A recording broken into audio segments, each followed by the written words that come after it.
محترم جناب عارف شاہ صاحب لندن UK، السلام علیکم۔ ہاں، آپ کے سوال موصول ہوئے، جواب حاضر ہے، آپ کی یاد فرمانے کا شکریہ۔ آپ نے پوچھا کیا میلاد منانا درست ہے جبکہ حضور صلی اللہ علیہ وسلم کی ولادت کی صحیح تاریخ معلوم نہیں؟ حضور صلی اللہ علیہ وسلم نے فرمایا، مفہوم یہ ہے کہ 3 تہوار منانے چاہیے، 2 عیدیں، جمعہ۔ برائے کرم اپنا نقطہ نظر بیان فرمائیے۔ دیکھیے عارف شاہ صاحب، سب سے پہلی بات تو یہ کہ آپ نے اپنے ذہن میں یہ سوچ لیا کہ حضور کی تاریخ چونکہ موجود نہیں ہے اس لیے میلاد منانا شاید ناجائز ہوگا۔ برد صغیر کے عظیم محدث حضرت علامہ شیخ محقق شاہ عبدالحق محدث دہلوی رحمت اللہ تعالی کے ما ثبت من السنہ کا مطالعہ کیجیے۔ شیخ محقق نے ایک پورا باب اس پر لکھا اور پورے دلائل دیے ہیں کہ اعلی حضرت فاضل بریلوی رحمت اللہ تعالی علیہ، معاف کیجیے، شیخ محقق شاہ عبدالحق محدث دہلوی رحمت اللہ تعالی علیہ پورے تحقیق سے یہ بات بتائی کہ حضور صلی اللہ علیہ وسلم کی ولادت 12 ربیع الاول کو ہوئی۔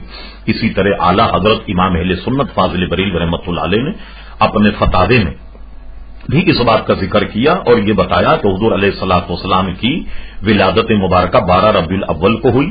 اس لیے پاکستان حکومت نے باضابطہ اس پر گزٹ نوٹیفیکیشن جاری کیا کہ حضور صلی اللہ علیہ وسلم کے جشن ولادت کی خوشی میں 12 تاریخ کو پورے ملک میں گویا چھٹی ہوگی، اور دنیا کے کئی ممالک جو ہیں وہ 12 تاریخ کو اپنے اپنے ملک میں اس کی رخصت اور چھٹی بھی کرتے ہیں حضور علیہ السلام کے محفل میلاد کے موقع پر۔ تو یہ بات تو اظہر من الشمس ہے، کچھ اختلاف ضرور ہے لیکن یہ بات اظہر من الشمس، اور تمام امت اور علماء اسی طرف گئے کہ حضور علیہ السلام کی ولادت جو ہے وہ 12 کو ہوئی۔ اب رہا یہ کہ اس کا منانا جائز ہے یا نہیں، یہ ظاہر ہے کہ مستحب امر ہے، جیسا کہ آپ نے فرمایا، بڑی پیاری بات کہی کہ حضور نے 3 تہوار منانے کو کہا، 2 عیدیں اور جمعہ۔ آپ غور کیجئے عارف شاہ صاحب، یہ تینوں عیدیں اگر یہ عیدیں ہیں تو ہمیں حضور کے صدقے میں ملی، جمعہ بھی حضور کے صدقے میں ملا، عیدیں حضور کے صدقے میں ملی، رمضان حضور کے صدقے میں ہے، قرآن بھی حضور کے صدقے میں ملا، بلکہ حقیقت تو یہ ہے کہ ایمان بھی حضور کے صدقے میں ملا۔ مجھے بتائیے جن کے صدقے میں یہ ساری چیزیں ملی ہوں تو ان کا دن منانا کیوں ناجائز ہوگا؟